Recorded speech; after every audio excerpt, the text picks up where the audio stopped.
Hi, Steve. Thank you so much for your time this morning. It's really great to speak with you. So for the people watching, this is Steve from Scarp Vantage Consulting. And Steve, as an i3Net member yourself and an expert who certainly knows what's needed to complete a successful bid and tender, I have a few questions that I wanted to ask you. But before we get into those questions, could you please let the i3Net members know who you are and what your business does? Hi there everyone, my name is Steve Vermey. My business is Scarp Vantage Consulting and I help you win work through tenders. I'm a local company, live in Thirroul, work out of Thirroul, as well as the Innovation Campus, and as I said, I help businesses win work through tenders. Fantastic, thank you. So we'll get straight into it. The question that I have is, obviously we're going through a big change at the moment with the whole coronavirus situation. And one of the questions I wanted to ask you was that, are tenders still being put out at this time? Yeah, it's a really good question and I get this quite a lot. And what I've found is absolutely. So we know that the government's spending a lot of money and we know that that's coming to us in a variety of different ways. But when we look at those public and those private clients, they are absolutely still releasing tenders.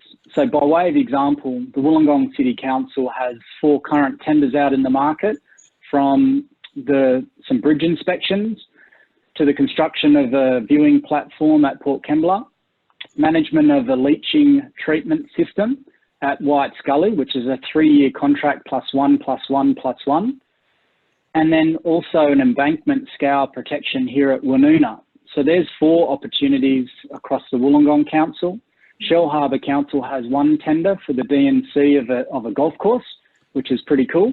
Wingecarribee has 3 tenders.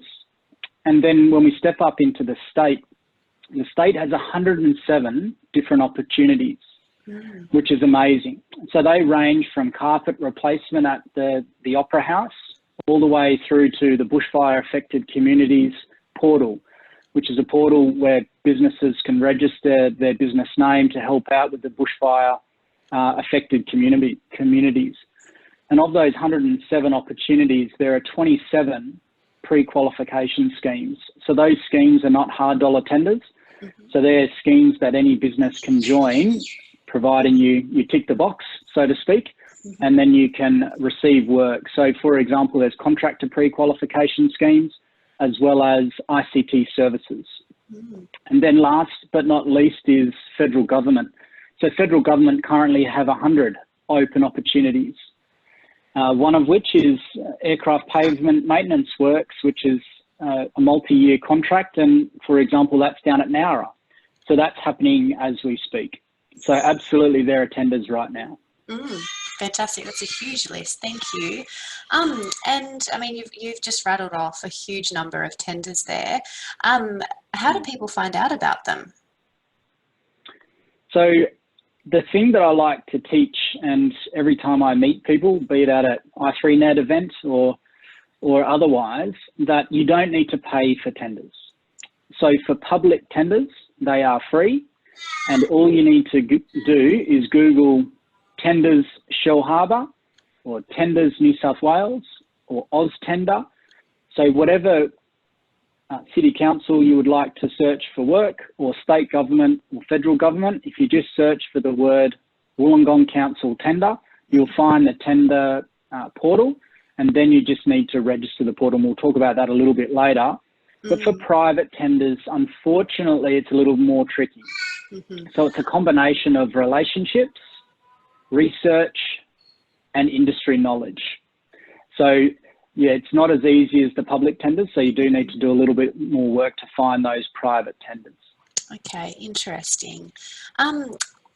Because of the situation that we're in now, what should businesses actually do now in the bid and tender space?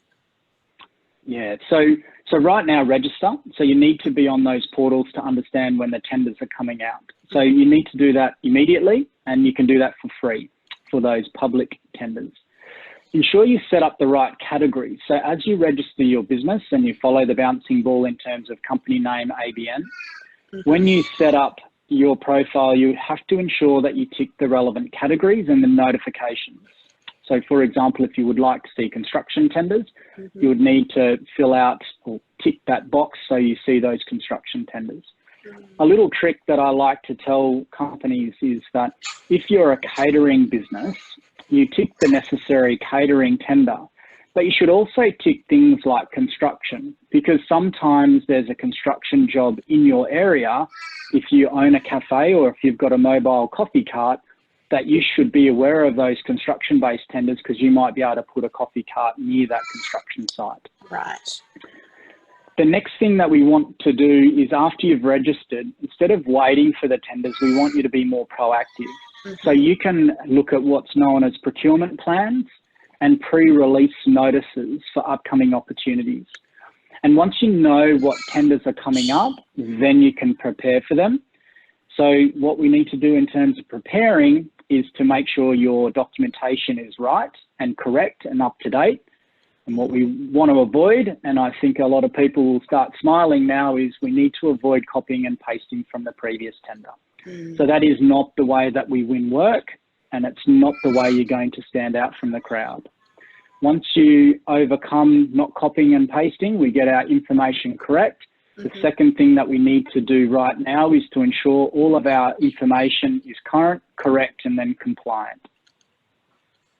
That's awesome. Thank you. I think they're really good tips. And I know people can just, you know, get a little bit lazy and think, oh, look, I'll just quickly copy that across. But you're right. They really do need to be personalised. And yeah, I think that's a really good tip. Particularly, a lot of businesses probably have some staff that can't actually go out and do the work that they normally do, or perhaps they can't even go out to do that. So this time probably is a good time to prepare, and I'm expecting in 3 to 6 months' time, the government's probably likely to put out a lot of tenders out there to stimulate the economy. What should businesses do now to prepare for 3 or 6 months' time? Yeah, so in addition to all those things that I've just mentioned, what we like to do, particularly in that small, medium enterprise, is to map out the cash flow forecast.